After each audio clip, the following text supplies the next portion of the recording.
Assalamualaikum warahmatullahi wabarakatuh. Halo sobat horor semuanya. Selamat datang di channel Cerita Mas Wira. Tentunya masih dengan Wira yang akan menemani kalian untuk beberapa menit ke depan.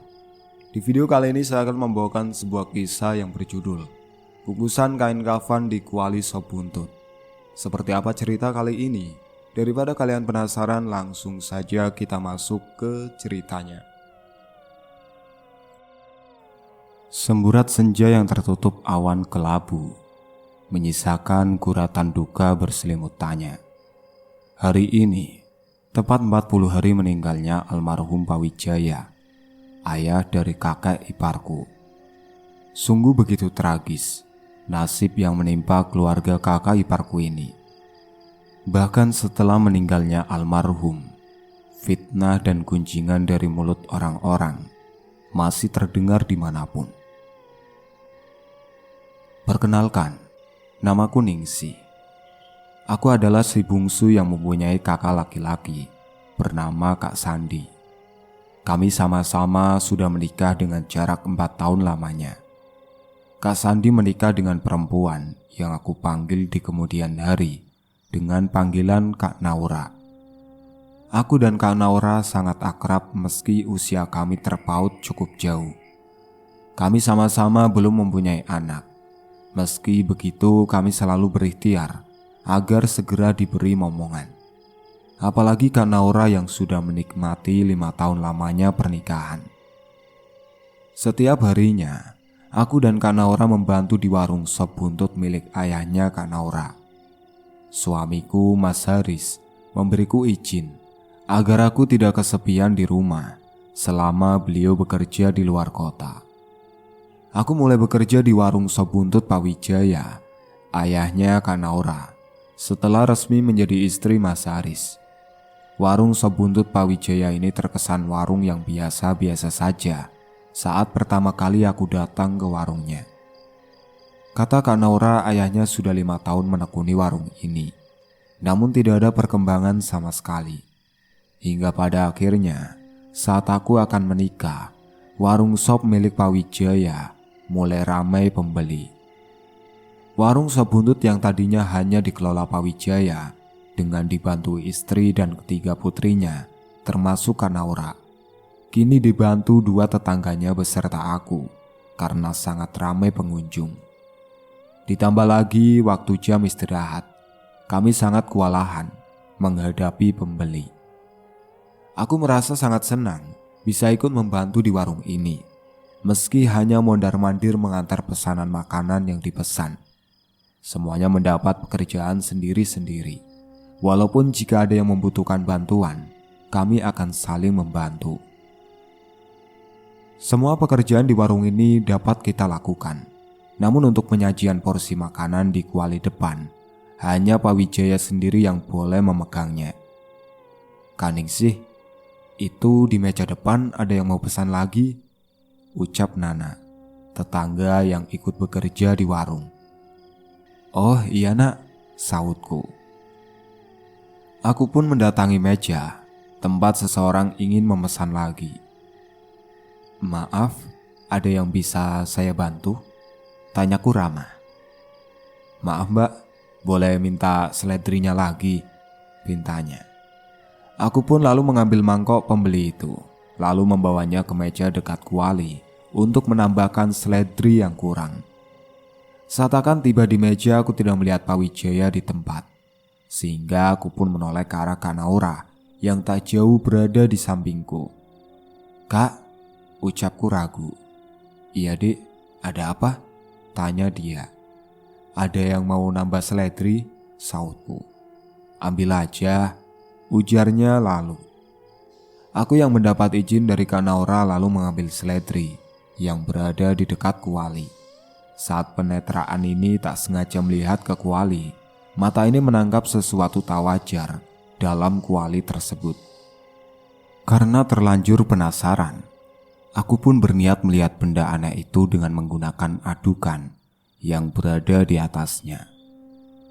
"Kamu?" ucap Pak Wijaya dengan nada sedikit keras. "Astagfirullahaladzim, maaf pak." Lekasku letakkan adukan itu dan pergi secepatnya. Tidak ada yang mendengar Pak Wijaya saat memanggilku dengan nada yang keras itu, karena warung sangat ramai. Aku begitu takut dan penasaran dengan apa yang Pak Wijaya lakukan tadi. Setelah memberikan sop buntut pada orang yang tadi memesan, lekas kusibukkan kembali dengan bekerja agar rasa penasaranku hilang.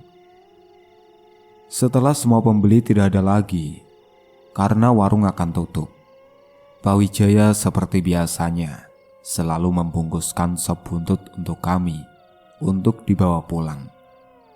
Namun hal yang tak terduga, sikap Pak Wijaya yang tadi sedikit kasar padaku kini kembali hangat seperti sebelumnya.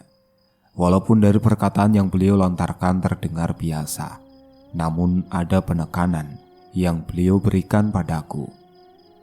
Nah, lain kali jangan diulangi lagi ya. Nanti kalau salah memberi bumbu, rasanya jadi beda. Kata yang menekan meski pengucapannya dengan sehangat apapun itu. Setelah menerima bungkusan sop itu, aku dan Kak Naura pulang ke rumah kami. Iya, aku dan Kak Naura tinggal bersama di rumah keluargaku. Ibu dulu pernah berpesan sebelum anak-anaknya menikah bahwa ibu sangat senang jika kedua anaknya tetap tinggal bersama ibu mereka meskipun sudah menikah.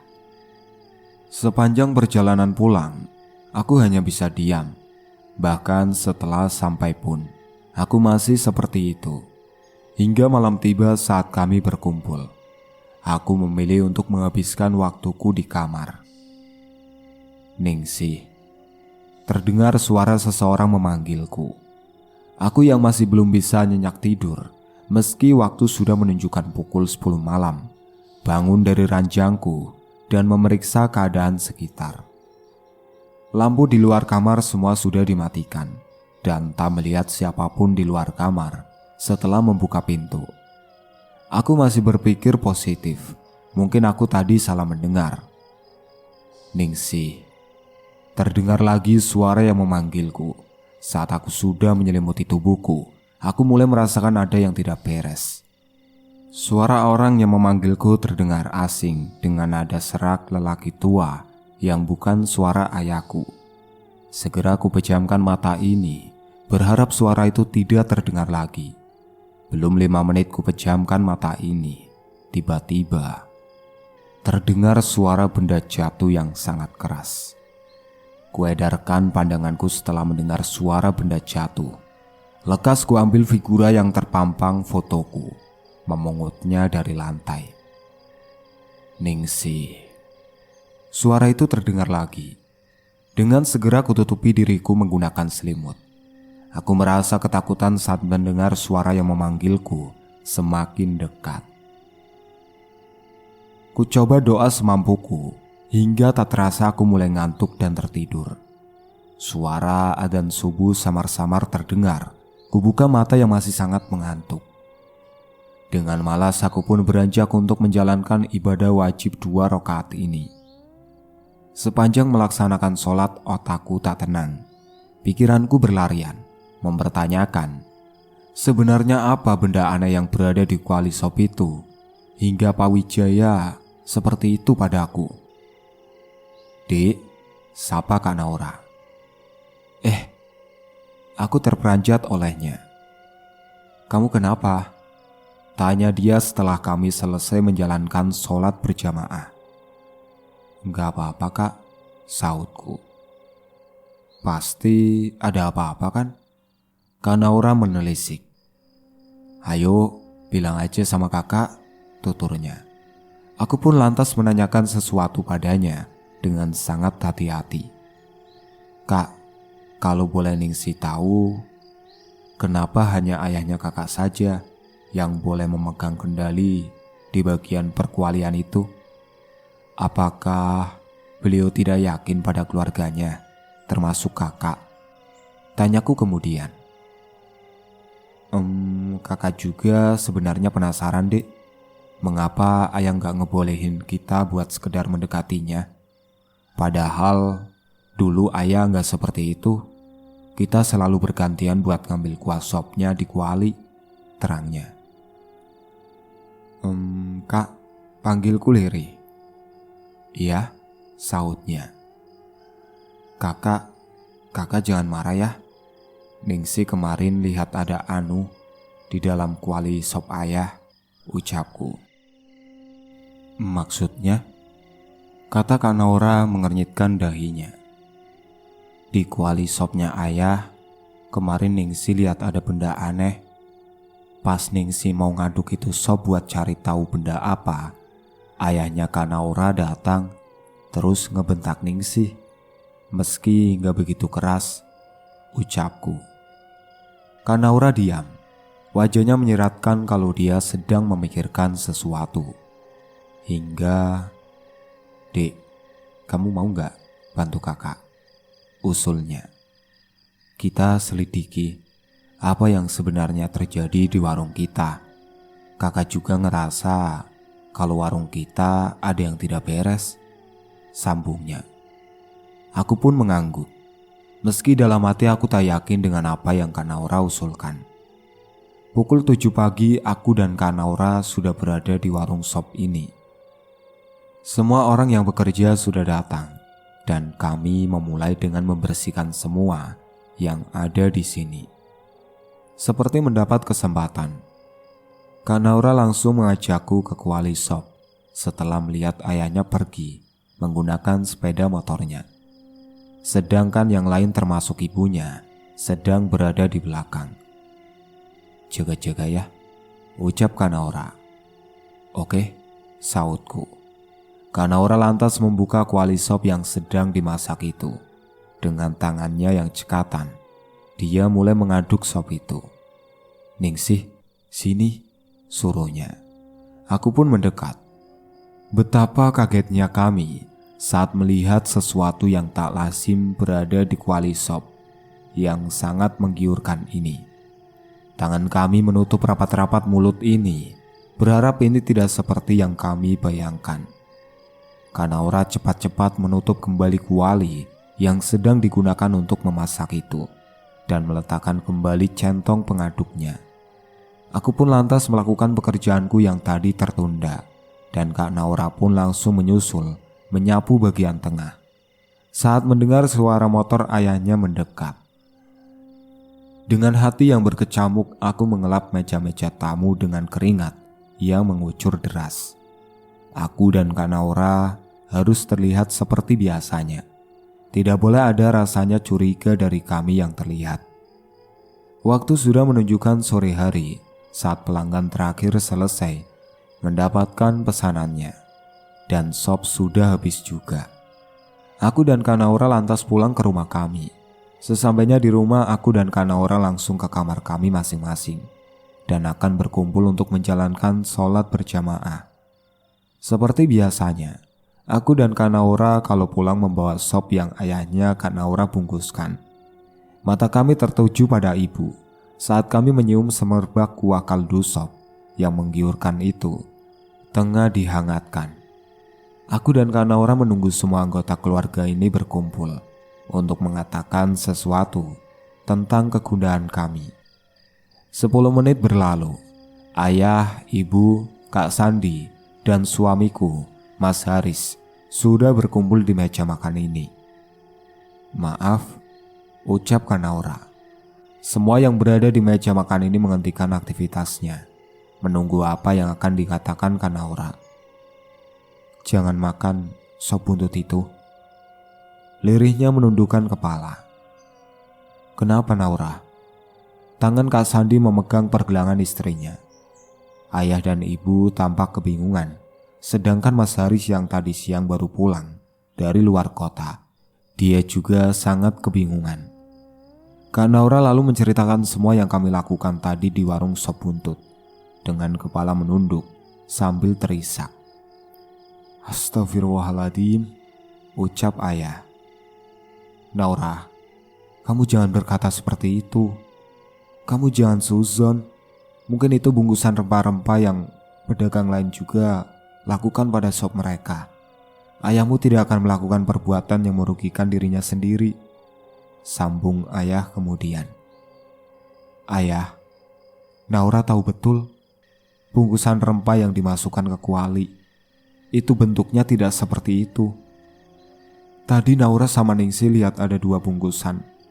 Satu buat rempah-rempah yang bentuknya seperti kebanyakan pedagang lain lakukan.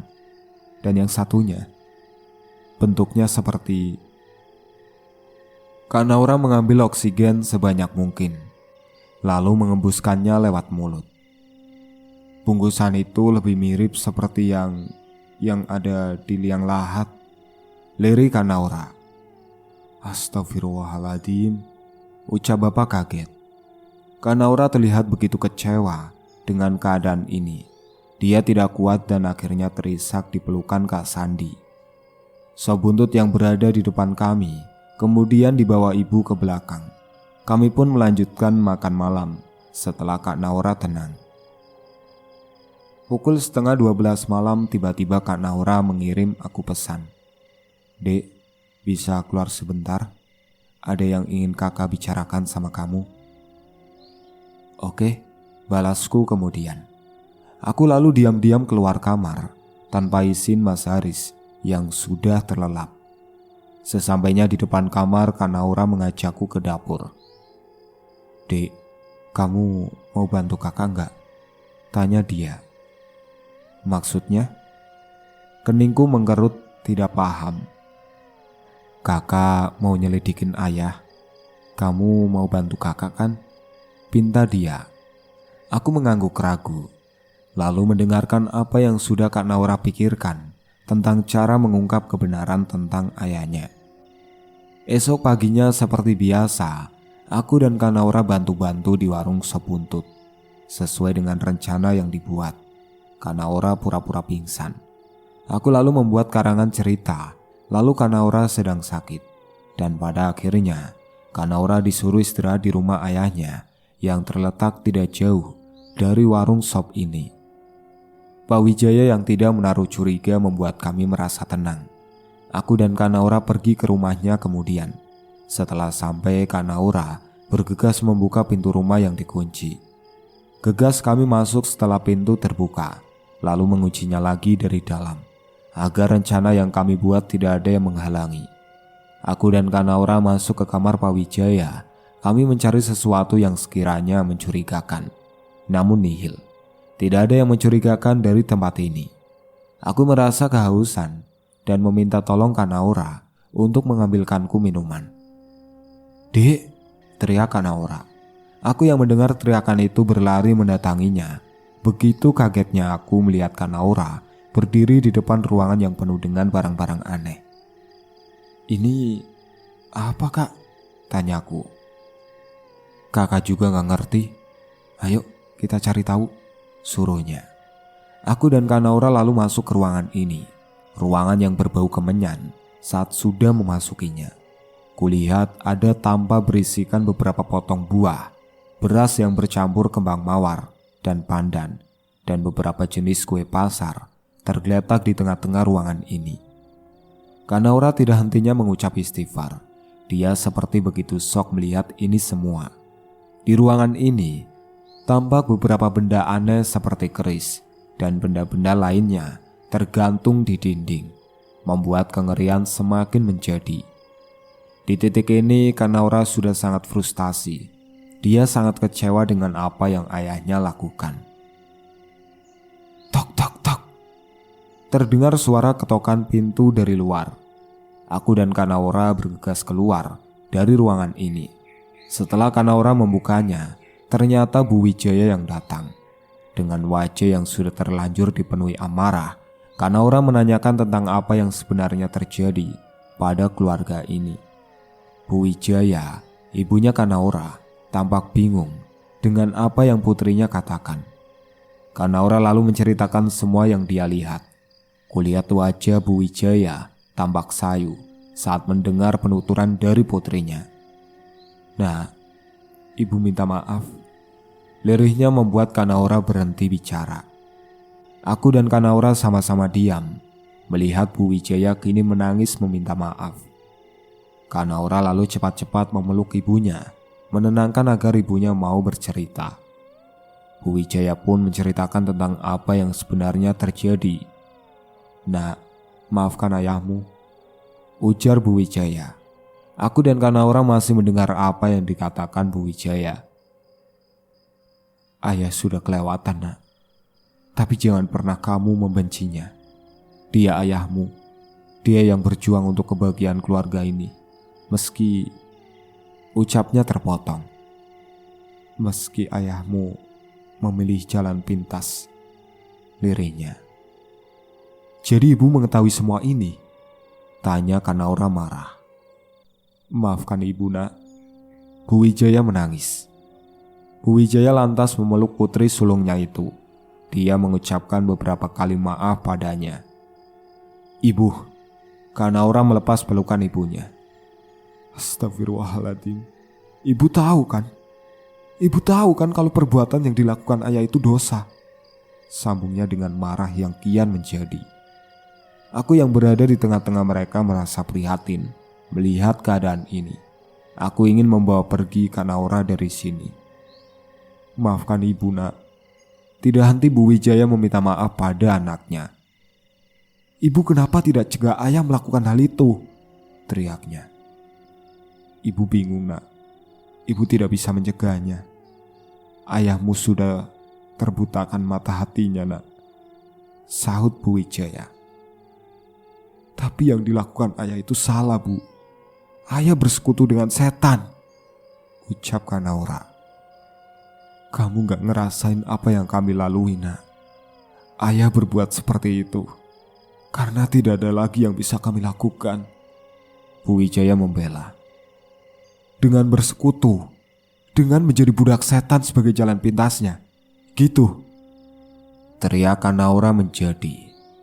Dan tiba-tiba Bu Wijaya menampar putrinya. "Tutup mulutmu, Naura. Jangan jadi anak pembangkang yang tidak tahu apapun.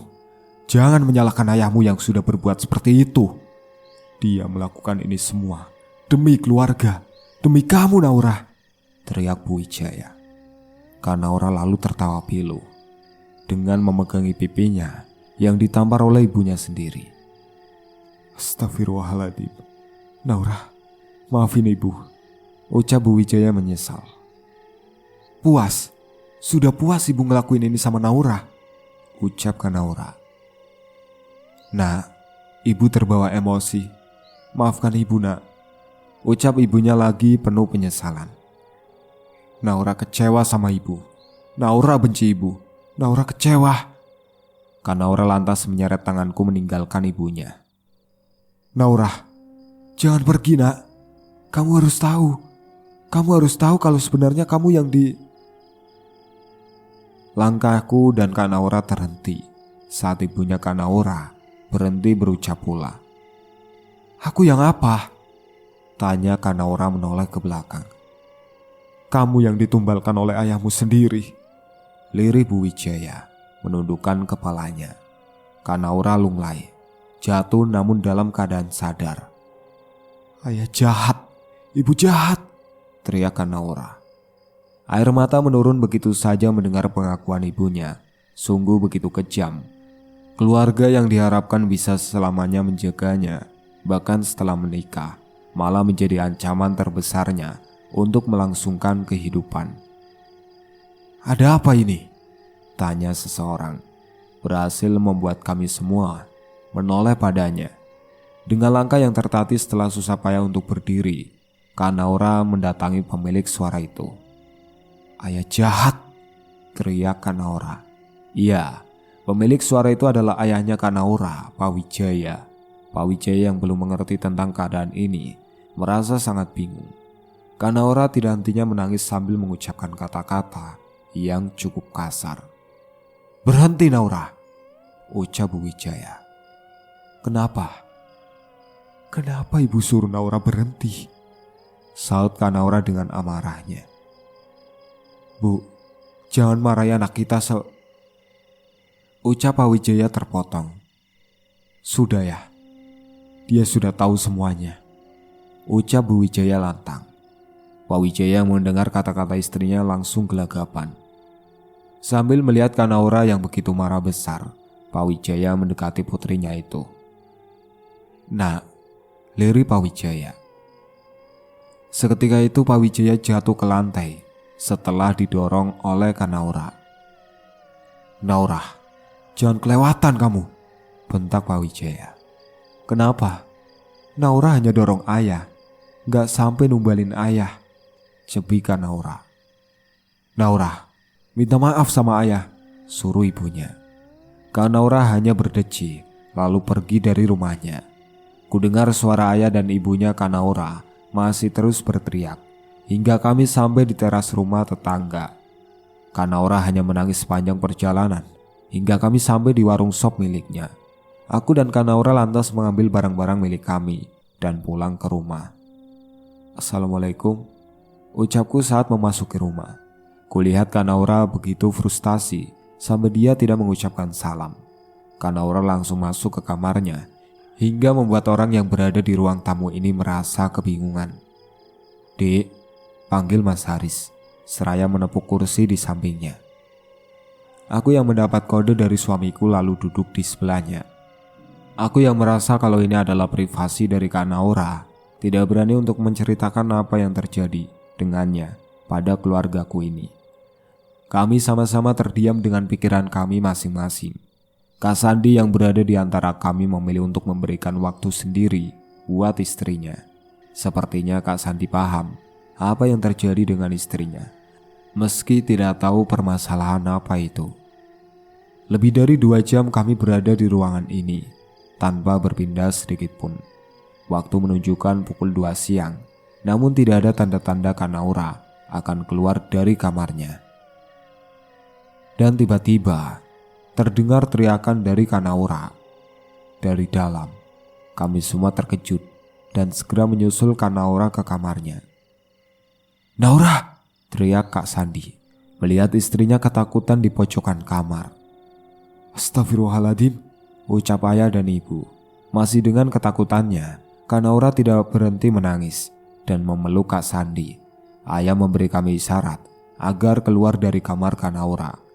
Kami pun duduk kembali di ruang tamu, meninggalkan Kanaura dan Kak Sandi di kamarnya. "Duk, sebenarnya apa yang terjadi? Katakan," ucap ayah.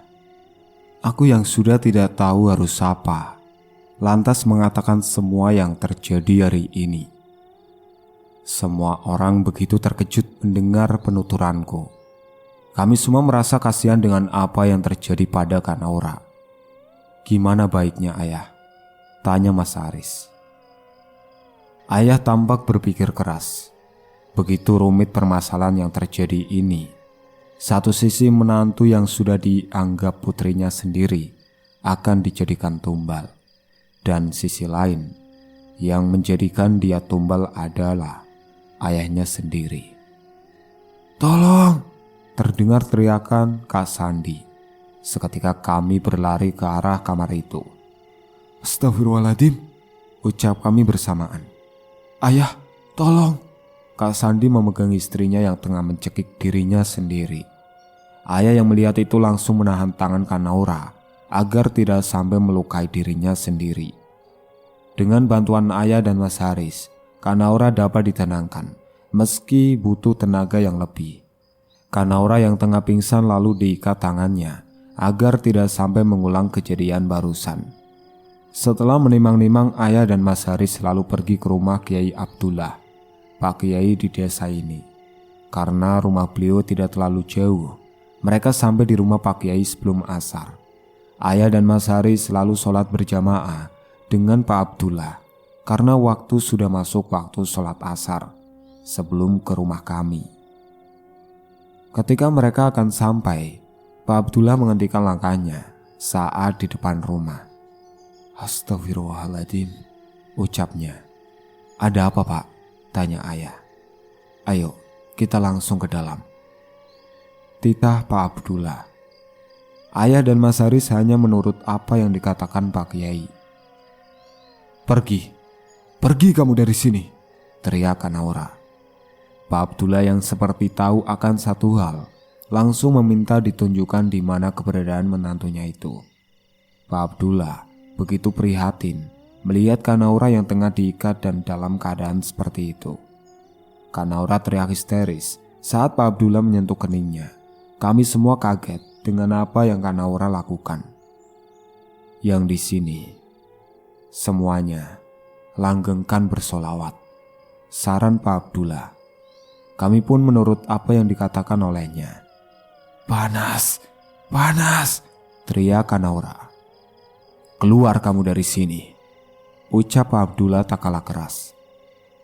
Manusia ini milikku, dia milikku, kata Kak Naura yang suaranya sudah berubah seperti suara lelaki tua. Kami semua terkejut mendengar apa yang diucapkan Kak Naura. Aku menangis melihat Kak Naura seperti ini. Dengan bersolawat yang ku bisa kulantunkan agar Kak Naura lekas sadar. Pak Abdullah dengan segala usahanya terus mencoba untuk mengeluarkan makhluk mengerikan yang kini tengah bersemayam di tubuh Kak Naura.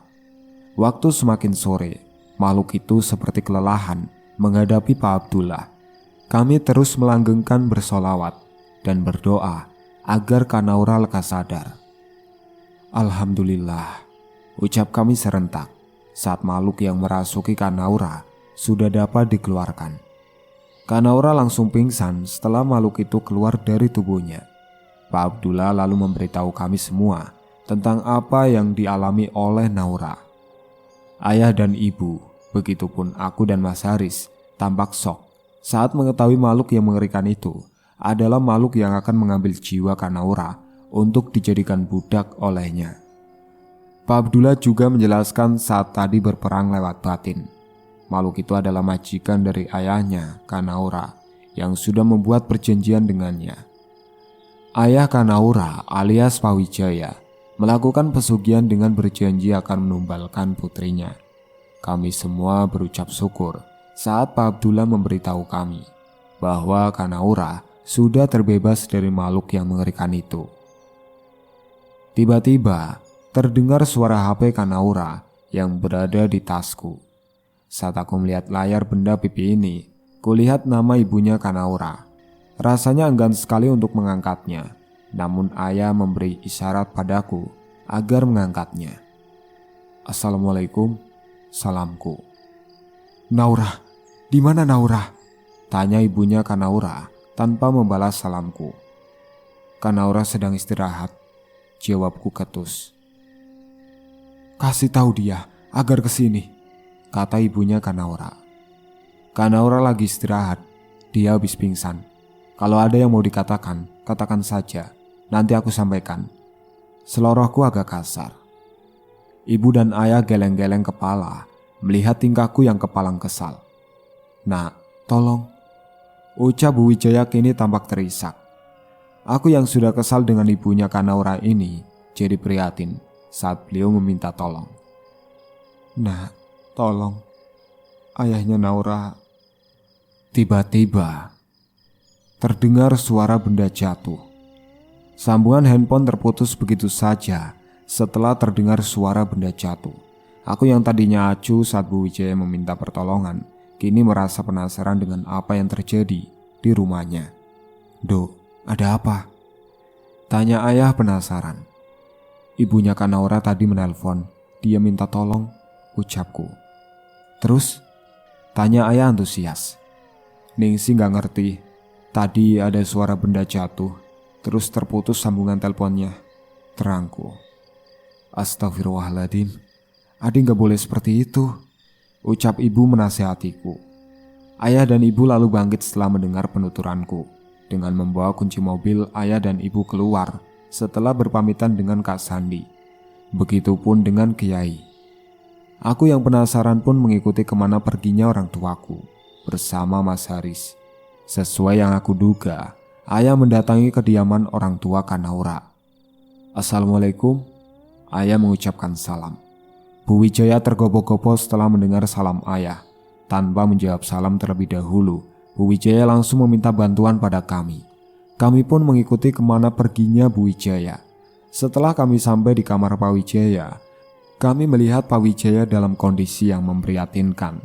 Pak Wijaya tengah meringkuk di pojok kamar sambil meracau tak jelas. Beliau terlihat sangat ketakutan dengan lebam kebiruan yang mengisi setiap inci tubuhnya. Kiai Abdullah yang melihat itu dengan segera meminta izin Bu Wijaya untuk memeriksanya. Bu Wijaya mempersilahkan. Aku yang melihat kondisi Pak Wijaya merasa kasihan, namun rasa hormatku untuk beliau telah menguap begitu saja. Astagfirullahaladzim, ucap Pak Abdullah. Kami sontak kaget melihat Pak Abdullah ditendang oleh Pak Wijaya hingga jatuh tersungkur. Pak Wijaya sepertinya sedang tidak baik-baik saja. Beliau kerasukan makhluk hingga berbuat seperti itu. Dengan tatapan mengintimidasinya, Pak Wijaya memindai wajah kami satu persatu. Aku begitu ketakutan saat ditatap lama olehnya, hingga tiba-tiba Pak Wijaya mendekat ke arahku. Dengan mata yang membelalak, Pak Wijaya hendak melukaiku, namun ditepis oleh Mas Haris. Pak Abdullah dan ayah seketika menahan agar tak sampai melukaiku. Ibu yang sedari tadi melihat pemandangan ini lantas membawa diri ini melangkah jauh dari kamar Pak Wijaya. Masih dalam keadaan shock, ku genggam tangan ibu. Istighfar, Nduk. Nasihat ibu. Dek, tenangkan dirimu, ucap Mas Haris. Aku tidak bisa mencerna keadaan ini. Masih teringat tadi saat Pak Wijaya ingin melukainya dengan tatapan yang mengerikan. Setelah berhasil menenangkan diriku, aku lalu diajak ibu untuk pulang. Mas Haris ikut membantu ayah dan Pak Abdullah untuk menangani Pak Wijaya, sehingga tidak bisa mengantar kami yang akhirnya pulang dengan jalan kaki. Di rumah Pak Wijaya, ayah, Pak Abdullah, dan Mas Haris tengah berusaha untuk menyadarkan Pak Wijaya. Astagfirullahaladzim, siapa kamu? Tanya Pak Abdullah. Jangan sok kamu, pergi dari rumahku, bentak Pak Wijaya. Istighfar Mas, istighfar. Ayah menasehatinya. Kalian tidak usah campuri urusanku, pergi dari sini, bentaknya. Pertengkaran yang terjadi di sela-sela Pak Abdullah tengah menyadarkan Pak Wijaya. Dengan tubuh yang tak lagi muda, Pak Wijaya terlihat begitu kuat menghadapi ayah dan Mas Haris. Ayah dan Mas Haris seperti kewalahan saat mencoba memegangi tangan Pak Wijaya yang sudah tua itu. Seperti mendapat sumbangan energi dari makhluk yang tengah merasukinya, Pak Wijaya tidak berhasil ditangani dengan hanya bermodalkan kekuatan lahiriah. Pak Abdullah yang mengerti keadaan ini langsung duduk sila dan membaca amalan yang beliau punya. Setelah beberapa saat, Pak Wijaya meraung kesakitan. Benda-benda yang ada di dinding saling berjatuhan. Angin yang tiba-tiba muncul dengan kencang menambah suasana menjadi mencekam. Beliau menjambak rambutnya sendiri dengan tubuh yang sudah terkulai di lantai kamar. Tak sampai di situ, beliau juga berguling-guling kepanasan. Dengan sisa kekuatan yang beliau miliki, Pak Wijaya berhasil berdiri dan hendak menyerang Pak Abdullah. Hei orang aneh, berhenti, berhenti kau menyerangku, umpat Pak Wijaya. Ayah dan Mas Haris tanpa dikomando langsung melindungi Pak Abdullah dengan menjatuhkan Pak Wijaya seperti keadaan sebelumnya. Pak Abdullah terus saja melafadzkan bacaan hingga lama-kelamaan Pak Wijaya kehilangan energinya setelah makhluk yang merasukinya pergi. Ayah dan Mas Haris cekatan untuk memindahkan tubuh Pak Wijaya ke atas kasurnya. Di sisi lain, Bu Wijaya tampak ketakutan sedari tadi.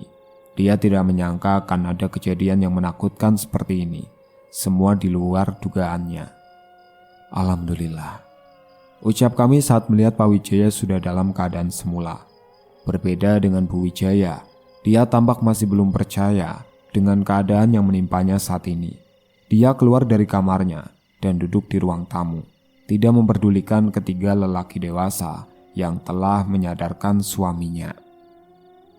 Dengan ragu, ayah mengatakan jika Pak Wijaya sedang istirahat setelah berhasil disadarkan.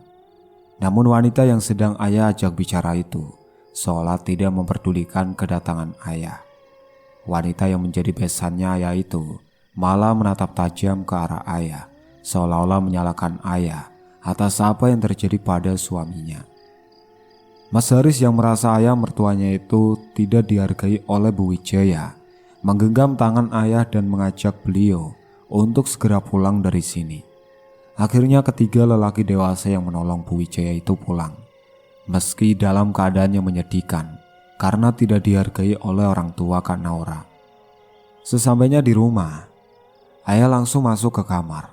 Aku, ibu, Kak Naura, dan Kak Sandi merasa bingung. Iya, di malam ini kami semua tengah menunggu kedatangan ayah dan Mas Haris. Kak Naura sudah membaik saat aku dan ibu baru saja masuk rumah. Setelah pulang dari rumahnya Kak Naura. Kak Naura sangat khawatir tentang keadaan yang tidak baik-baik ini. Dia ngeyel tidak mau istirahat. Padahal ibu dan Kak Sandi sudah membujuknya. Dia tidak ingin istirahat di kamar sebelum mengetahui kabar orang tuanya. Akhirnya kami semua menunggu di ruang tamu ini hingga kepulangan ayah dan Mas Haris. Meski setelah menunggu kepulangan ayah, kami malah dibuat risau dengan sikap ayah yang tidak seperti biasanya. Mas Haris yang juga memilih untuk langsung menuju kamarnya setelah memarkirkan kendaraan roda 4 itu, membuat kami sama-sama bingung. Pak Abdullah sudah pulang setelah aku mengantarnya, ucap Mas Haris singkat saat melewati kami di ruang tamu. Aku yang merasa tidak baik-baik saja dengan suamiku, lantas menyusulnya ke kamar setelah sebelumnya membuatkan teh hangat. Kulihat Mas Haris mengacak rambutnya dengan kesal di bibir ranjang tidur kami. Kutepuk pelan bahunya lalu memberikan segelas teh hangat. Kulihat wajah kesal yang terbentuk. Beliau lalu mengatakan apa yang terjadi di rumah orang tua kakak iparnya itu. Meski dalam keadaan kesal, Mas Haris tidak pernah untuk berbuat tangan, apalagi sampai menyalahkan orang lain atas apa yang dia rasakan. Mas Haris tampak terisak saat tidak terima ayah mertuanya diperlakukan seperti itu. Dia seperti orang yang sangat terpukul meskipun ayah bukanlah orang tua kandungnya. Segera aku peluk badan kekar ini mencoba menenangkannya. Aku sangat bersyukur mempunyai suami yang sangat menghormati keluargaku. Di ruang tamu, Kak Naura dan Kak Sandi merasa bingung juga cemas. Ibu masuk kamarnya setelah aku masuk ke kamarku. Kak Naura dan Kak Sandi merasa ada yang tidak baik-baik saja. Namun keduanya enggan untuk menanyakan hal itu karena situasi yang tidak memungkinkan. Tak ada obrolan di ruang tamu seperti sebelum-sebelumnya. Biasanya kami akan mengobrol sampai larut malam setelah makan malam. Mas Haris memintaku untuk makan malam di kamar saja, sedangkan ayah dan ibu juga melakukan hal yang sama. Hanya Kak Sandi dan Kak Naura yang makan di ruang makan. Belum jam 10 semua lampu di rumah sudah dimatikan. Penghuni rumah yang biasanya ramai kini memilih menenangkan pikiran mereka masing-masing. Ayah, ibu, tolong, teriak Kak Sandi. Aku dan Mas Haris terbangun saat mendengar teriakan kakakku itu. Mas, ada apa ya? Ucapku. Gak tahu, ayo kita ke sana, ajak Mas Haris. Tiba-tiba terdengar suara sesuatu. Astagfirullahaladzim, apa itu Mas? Terdengar benda jatuh dari luar. Kami pun segera keluar dari kamar ini. Karena bersebelahan dengan kamar Kak Sandi, kami segera masuk ke kamarnya. Betapa mengagetkan, Kak Sandi tengah bersusah payah menyelamatkan dirinya dari Kak Naura, istrinya. Astagfirullahaladzim, ucap ayah di belakangku. Yah, Kak Naura, ucapku panik. Ayah lantas segera menelpon Pak Abdullah, memintanya untuk datang ke rumah kami. Sembari menunggu kedatangan Pak Abdullah, ayah dan Mas Haris mencoba melepaskan Kak Sandi dari cengkeraman istrinya. Aku dan ibu hanya berada di depan pintu, takut dengan Kak Naura yang tengah kerasukan. Ayah dan Mas Haris tampak kewalahan menghadapi Kak Naura yang tengah kerasukan itu. Assalamualaikum. Terdengar salam dari luar. Aku yang tahu betul itu suara Pak Abdullah langsung pergi dan membukakan pintunya. Tanpa basa-basi Pak Abdullah menuju kamar yang aku tunjuk. Astagfirullahaladzim. Alladzi la ilaha illah. Pak Abdullah mulai membacakan ayat kursi. Anyah kau lelaki tua, biadab kau, umpat Kak Naura meraung. Pak Abdullah tiada hentinya terus menyerang sosok yang ternyata makhluk yang dikirim Pak Wijaya. untuk melukai putrinya itu. Kurang lebih seperempat jam akhirnya sosok itu dapat dikeluarkan. Semuanya mengucapkan syukur. Kak Sandi dan Kak Naura terselamatkan. Tapi kami langsung berpikir sejenak. Jika Kak Naura sudah terbebas, maka untuk selanjutnya. Terdengar suara handphone berbunyi. Apa yang kami khawatirkan terjadi. Ibunya Kak Naura menelpon kami dari nomor ayah. Ibu Kak Naura menangis histeris meminta pertolongan. Tanpa babi ibu kami semua pergi ke kediaman orang tua Kak Naura. Assalamualaikum. Salam kami semua. Tak butuh waktu lama Bu Wijaya keluar dengan tergesa-gesa. Terlihat raut ketakutan dari wajahnya. Tanpa berbicara dengan ibunya, Kak Naura langsung ke kamar ayahnya, di mana kedua adiknya tengah terpaku di ambang pintu. Kak Naura yang sudah tak sabar langsung saja masuk. Astagfirullahaladzim. Mata Kak Naura membelalak sempurna. Ayah! Teriak Kak Naura. Kami yang masih di luar rumah langsung masuk menuju arah suara itu berasal. Kak Naura menangis histeris. Kami juga shock melihat keadaan yang sangat menakutkan ini. Mas Haris langsung memelukku, membenamkan diri ini di badan kekarnya. Kedua adik Kak Naura juga Bu Wijaya sama seperti halnya Kak Naura. Mereka menangis histeris melihat ayah mereka meninggal dunia dengan cara mengenaskan, dengan cara yang tak wajar. Kak Sandi mencoba menenangkan istrinya, sedangkan ibu mencoba menenangkan Bu Wijaya dan adik-adik Kak Naura. Aku yang sudah tenang ikut menenangkan Kak Naura, sedangkan Kak Sandi dan Mas Haris memberitahu tetangga atas kematian Pak Wijaya. Pak Abdullah kini tengah membenarkan badan almarhum setelah diletakkan di ranjang kasur. Ya, mereka yang melakukan kontrak dengan sebangsa goib kebanyakan meninggal dunia ini dengan wajah yang mengerikan. Para tetangga datang dan menunggui jenazah hingga pagi harinya. Pagi harinya, jenazah Pak Wijaya akan dikebumikan di tempat makam desa. Selama acara perumatan jenazah, ada saja hal aneh yang terjadi.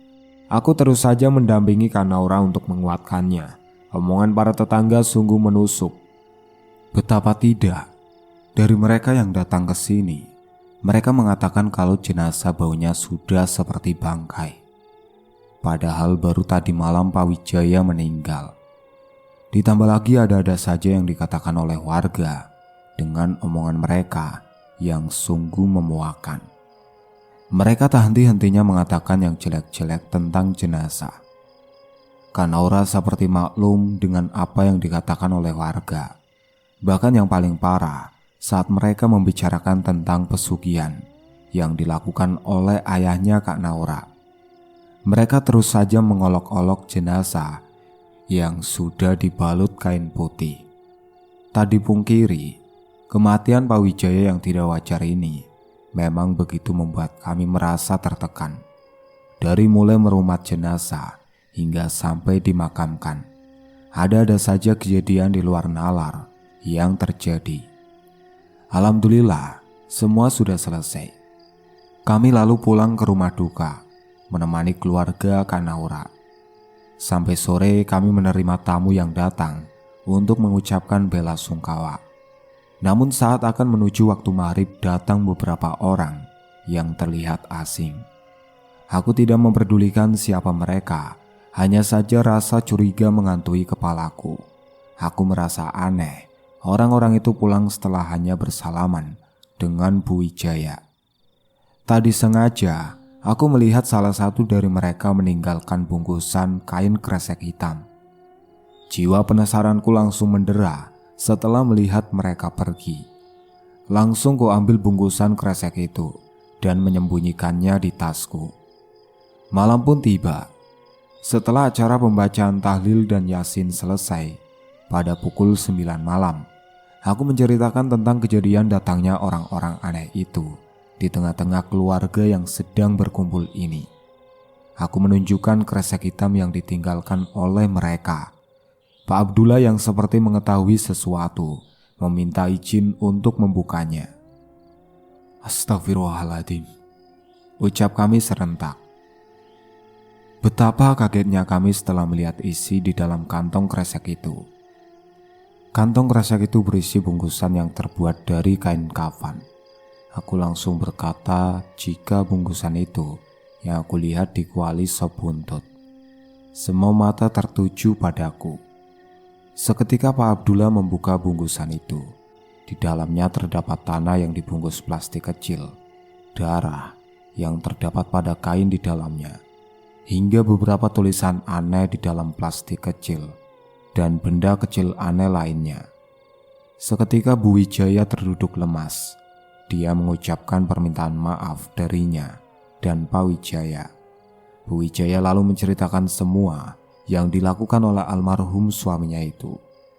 Kak Naura mendengar dengan seksama tentang kekejian orang tuanya, di mana mereka sepakat untuk melakukan pesugihan.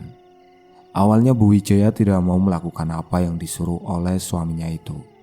Namun karena tuntutan ekonomi yang semakin melambung, akhirnya beliau setuju. Dengan bermodalkan hasutan orang, Pak Wijaya dan istrinya mendatangi dukun dan meminta bantuan padanya. Sang dukun pun memberikan jalan keluar untuk pasangan pasutri itu. Namun, mereka berdua sempat bimbang untuk meneruskan ritual itu, karena harus ada nyawa yang menjadi taruhan untuk ditumbalkan. Akhirnya dengan kemantapan Pak Wijaya memberikan setetes darah miliknya, juga milik Kak Naura, untuk dijadikan taruhan ritual. Pak Wijaya pun pulang bersama istrinya setelah diberi bungkusan kain kafan itu. Sebelum pulang, sang dukun memberi instruksi apa saja yang harus dilakukan oleh Pak Wijaya. Pak Wijaya akhirnya melakukan apa yang disuruh dengan dukun itu, termasuk memasukkan bungkusan kain kafan ke kuali sop buntut. Setelah waktu yang ditentukan mulai tiba, yakni waktu Kak Naura untuk diberikan pada sosok yang sudah membantu ayahnya. Aku dan Kak Naura malah sudah mengetahui tentang pesugihan yang dilakukan oleh ayahnya. Karena sudah kepalang basah, Pak Wijaya lalu memulai ritual itu. Hingga secara tidak sadar, Kak Naura dengan bantuan Pak Abdullah bisa terbebas dari jerat sosok menakutkan yang akan mengambilnya dan beralih pada Pak Wijaya itu sendiri. Alhamdulillah, kata itu yang keluar setelah kejadian ini mulai membaik. Kak Naura mulai luluh hatinya. Dia memaafkan perbuatan salah orang tuanya. Ayah dan ibu juga sudah memaafkan kesalahan besannya itu, sedangkan Kak Sandi belum sepenuhnya bisa ikhlas dengan apa yang mereka lakukan pada istrinya. Seminggu berlalu, kehidupan mulai berangsur membaik, meski warung sop buntut belum dibuka kembali. Hari ini aku, Kak Naura dan Bu Wijaya berniat ke bank untuk mengambil simpanan yang ditabung Pak Wijaya. Saat Pak Wijaya meninggal, Bu Wijaya tidak memegang uang sama sekali, sehingga untuk semua biaya ditanggung oleh ayah. Hari ini Bu Wijaya akan melunasinya, meski ayah sudah melarangnya. "Mbak, saya mau ambil uang," ucap Bu Wijaya pada wanita yang bertugas di bank tersebut. "Iya Bu, sebentar ya," saut ramah olehnya. "Maaf Bu, penarikan tidak dapat dilakukan karena semua uang yang ada dalam tabungan sudah diambil 3 hari lalu," sambungnya. Kami semua langsung bersitatap satu sama lain. "Maaf Bu, atas nama siapa ya?" tanya Bu Wijaya kemudian. "Atas nama Wijaya Kusuma," jawab wanita itu. Dek, jantung kami terasa berhenti. "Bu, ayah sudah meninggal 7 hari yang lalu. Yang datang 2 hari kemarin itu siapa?" Dalam perputaran roda dunia, manusia senantiasa akan melewati berbagai macam bentuk fase kehidupan. Kita tidak tahu akan berada pada titik yang mana, apakah itu kebahagiaan atau kesengsaraan. Yang menjadi tolak ukur untuk menjalankan itu semua adalah kelapangan hati menerima segala ketentuan yang ada. Tanamkan pada diri keimanan juga ilmu agama agar terhindar dari kufur hati yang terbelenggu oleh ketidakterimaan melalui cobaan yang ada. Itulah akhir cerita kali ini. Bagaimana pendapat kalian untuk cerita ini? Tulis di kolom komentar. Sekian dari saya. Wassalamualaikum warahmatullahi wabarakatuh.